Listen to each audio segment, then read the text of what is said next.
You ask Tiger to solve. This deals with linear equations with one unknown. The final result is n equals 6. Let's solve it step by step. Simplify the expression. Find the greatest common factor of the numerator and denominator. Factor out and cancel the greatest common factor. Group like terms.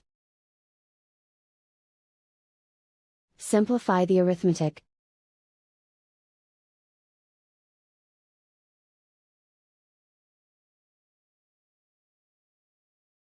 Swap sides.